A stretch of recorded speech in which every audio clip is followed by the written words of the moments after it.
अब आपको एक नई बात बताते हैं और वो ये कि अडानी ग्रुप की सबसे ज्यादा जो ग्रोथ है, अडानी ग्रुप आज का ग्रुप तो नहीं है, बहुत पुराना ग्रुप है, लेकिन अडानी ग्रुप ने सबसे ज्यादा विकास किस दौरान किया, सबसे ज्यादा बड़ा वो किस दौरान बना? तो आप हैरान हो जाएंगे ये जानकर कि अडानी ग्रुप जो है उसका जो ग्रोथ है वो बीजेपी के समय में नहीं बल्कि कांग्रेस की सरकारों के समय सबसे ज्यादा हुआ है। अडानी ग्रुप की सफलता की कहानी 1985 से शुरू होती है, जब देश में राजीव गांधी की सरकार थी, कांग्रेस की सरकार थी। उस समय राजीव गांधी की सरकार ने आयात को सरल बनाने के लिए पीवीसी समेत 150 वस्तुओं को सामान्य लाइसेंस की श्रेणी में रख दिया था। और बड़ी बात यह है कि तब अडानी ग्रुप की प्लास्टिक फिल्म निर्माण की एक इकाई थी, उसमें पीवीसी ही सबसे प्रमुख रॉ मटेरियल था। और यही कारण है कि राजीव गांधी के इस फैसले से अडानी ग्रुप को बहुत फायदा हो गया। इसके अलावा उस समय गुजरात में भी कांग्रेस की ही सरकार थी और यहां भी उन्हें राज्य की कांग्रेस सरकार ने बड़ा फायदा करवाया।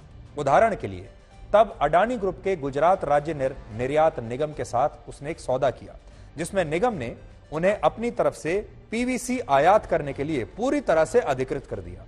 और इस व्यवस्था के तहत अडानी ग्रुप ने विदेशों से इंपोर्टेड पीवीसी को भारतीय बाजार में बेचकर बहुत मोटा मुनाफा कमाया। इसी तरह 1988 में गौतम अडानी ने अडानी एंटरप्राइजेज नाम की कंपनी की स्थापना की और उस वक्त इस कंपनी का प्रमुख काम ट्रेडिंग यानी विदेशों से आयात और निर्यात था।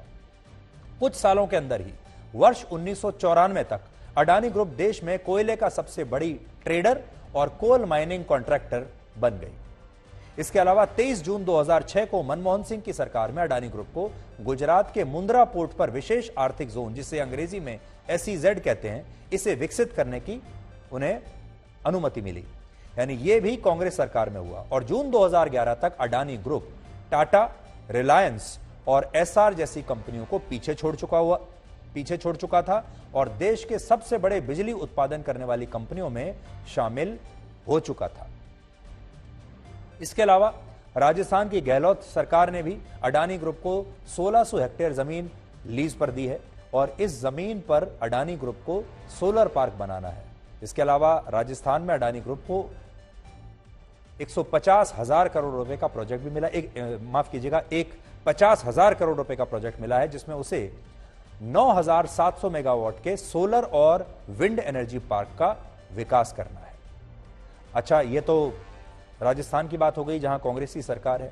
पश्चिम बंगाल के मुख्यमंत्री ममता बनर्जी ने भी दिसंबर 2021 में ही गौतम अडानी से राज्य सचिवालय में मुलाकात की और उन्हें बंगाल ग्लोबल बिजनेस समिट में आमंत्रित किया था। और फिर अप्रैल 2022 में अडानी ग्रुप ने बंगाल में अलग अलग क्षेत्रों में 10,000 करोड़ रुपए के निवेश की घोषणा की। लेकिन तब इन सारी विपक्षी पार्टियों को गौतम अडानी से कोई परेशानी नहीं थी, फोटो खिंचवाने में कोई परेशानी नहीं थी, किसी भी समस्या उनको कोई प्रॉब्लम नहीं थी। अब आपको यह पता होना चाहिए कि अमेरिका की जिस कंपनी ने अडानी ग्रुप को लेकर यह रिपोर्ट जारी की है वो भी दूध की धुली नहीं है। हिंडनबर्ग रिसर्च ने अडानी ग्रुप के खिलाफ जब अपनी रिपोर्ट प्रकाशित की, उसके बाद अडानी के खिलाफ सुनियोजित तरीके से हमले शुरू हो गए। ये हमले ठीक उसी तरह हैं जैसे भारत विरोधी एक उद्योगपति हैं जॉर्ज सोरोस नाम के एक हेज फंड मैनेजर ने बैंक ऑफ इंग्लैंड और बैंक ऑफ थाईलैंड को भारी नुकसान पहुंचाया था। अडानी ग्रुप को 2010 में ऑस्ट्रेलिया में कार्मिशेल कोल माइन प्रोजेक्ट मिला था, जिसके बाद 2016-17 से अडानी के खिलाफ हमले शुरू हो गए, तो वहां पर भी यही हुआ। और 2017 में एक एनजीओ ने उनके खिलाफ ऐसे ही विरोध प्रदर्शन शुरू किया था और इन लोगों ने अडानी के प्रोजेक्ट को तब रोकने के लिए स्टॉप अडानी के नाम से एक ग्रुप बनाया और उनके खिलाफ विरोध शुरू किया। और इस एनजीओ को टाइड्स फाउंडेशन की तरफ से फंडिंग भी दी गई थी। अब आप सोचिए कि आप जानते हैं कि टाइड्स फाउंडेशन को फंड कौन देता है? टाइड्स फाउंडेशन को जो संस्थाएं फंड देती हैं उनमें सोरोस, फोर्ड फाउंडेशन, रॉकफेलर और बिल गेट्स फाउंडेशन जैसे संस्थाएं शामिल हैं। बड़ी बात यह है कि भारत में अजीम प्रेमजी के नेतृत्व में एक एनजीओ शुरू हुआ था जो भारत की न्यूज वेबसाइट्स को फंडिंग करता है, आप देखिएगा। और ये जो फंड है ये तमाम ऐसे पत्रकारों को फंड देता है जो कि इसी तरह की भारत विरोधी स्टोरीज छापते हैं, इसी तरह के भारत विरोधी जो हैं गतिविधियों में लिप्त रहते हैं। और ये जो सारी कंपनियां हैं ये भी उसी प्लेटफॉर्म को फंड देती हैं जिसके बारे में मैंने अभी आपको बताया, जो कि भारत विरोधी पत्रकारिता करने के लिए जो है इनका निर्माण किया गया है। अब बड़ी बात, हम आते हैं इस बात पर कि क्या अडानी का ये जो इतना राइज है ये इसलिए हुआ क्योंकि वो प्रधानमंत्री नरेंद्र मोदी के दोस्त हैं। प्रधानमंत्री मोदी की और गौतम अडानी की दोस्ती काफी पुरानी है क्योंकि दोनों गुजरात से आते हैं और हो सकता है उनकी नजदीकियां रही भी होंगी, इसमें कोई शक नहीं है।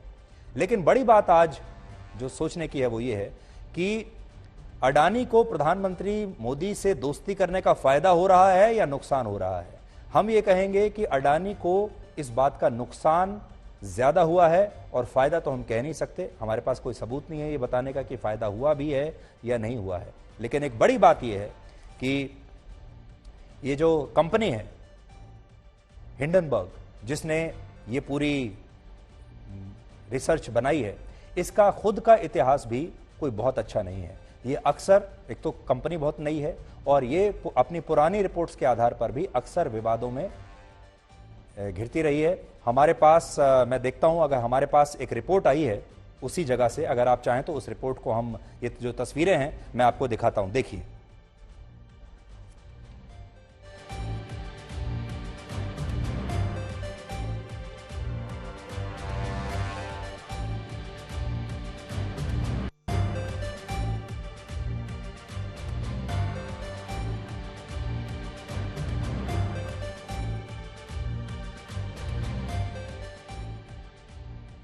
तो हिंडनबर्ग रिसर्च जो है ये खुद भी विवादों के घेरे में रहती है और अक्सर इस पर जो आरोप लगते हैं वो ये कि ये इसी तरह के हिट जॉब करती है। हिट जॉब कैसे करती है? यानी किसी कंपनी को पहले टारगेट करती है, फिर उस कंपनी के जो शेयर हैं उन्हें शेयर बाजार में तोड़ती है, उनके भाव बहुत नीचे कर लेती है और उसी दौरान जो इस तरह की जो कंपनियां होती हैं वो स्टॉक मार्केट के जरिए या दूसरे मामलों के जरिए पैसा बनाती है। और हो सकता है कि इस पूरे मामले के पीछे भी यही हो कि एक बड़े ग्रुप को टारगेट किया जाए, स्टॉक मार्केट में उसके शेयर को क्रैश करा दिया जाए, जब शेयर सस्ता हो जाए तो फिर उसे खरीद लिया जाए और इस दौरान पैसा बना लिया जाए। इसे हिट जॉब कहते हैं और हो सकता है कि इसके पीछे भी वही कारण होगा। अब आखिरी पॉइंट हमारा क्या है? आखिरी पॉइंट हमारा यह है कि जब इतने बड़े बड़े आरोप लग चुके हैं तो अब क्या होना चाहिए? हमारे देश में अग्नि परीक्षा एक शब्द है, आपको याद होगा जब सीता पर भी आरोप लगे थे, वो बेबुनियाद आरोप थे, लेकिन सीता ने भी अग्नि परीक्षा दी थी और भगवान श्री राम ने वो अग्नि परीक्षा सीता को देने के लिए कहा था, हालांकि आरोप बेबुनियाद थे। अब गौतम अडानी को भी यही करना चाहिए। आरोप इतने गंभीर लग चुके हैं कि उन्हें भी अग्नि परीक्षा के लिए तैयार रहना चाहिए। इसलिए आज हम ये कहना चाहेंगे कि अग्नि परीक्षा तो अब होनी चाहिए। अग्नि परीक्षा अब लेगा कौन, ये बड़ी बात है। ना तो सरकार ले सकती है ना विपक्ष, क्योंकि उस पर कोई विश्वास नहीं करेगा। इसलिए यह अग्नि परीक्षा सेबी ले सकती है, यह अग्नि परीक्षा रिजर्व बैंक ऑफ इंडिया ले सकता है, यह अग्नि परीक्षा सुप्रीम कोर्ट ऑफ इंडिया ले सकती है। ये तीन ऐसे संस्थान हैं जिन पर देश के लोगों को भरोसा है। इसलिए इसके बाद हम ये कहेंगे आरोप झूठे भी हो सकते हैं, बेबुनियाद भी हो सकते हैं, लेकिन नुकसान बहुत बड़ा हो रहा है और देश के लोगों का भरोसा जीतने के लिए अब यह जरूरी है गौतम अडानी के लिए कि वो भी अपनी अग्नि परीक्षा दें। सेबी ले सकता है, रिजर्व बैंक ऑफ इंडिया ले सकता है, सुप्रीम कोर्ट भी ये अग्नि परीक्षा ले सकता है। और जहां तक रही प्रधानमंत्री मोदी के साथ उनके रिश्तों की बात, तो प्रधानमंत्री मोदी अगर वाकई उनके इतने करीब होते तो ऐसी मुसीबत के समय में चाहते तो उनकी बहुत मदद कर सकते थे, लेकिन इस सरकार में किसी की भी मदद ऐसे नहीं होती। और अडानी का आज जो हाल हो रहा है उसी से आप ये समझ जाइए कि प्रधानमंत्री मोदी की इस सरकार में दोस्तों के लिए कोई डिस्काउंट नहीं है, दोस्तों के लिए किसी भी प्रकार की कोई रियायत नहीं है।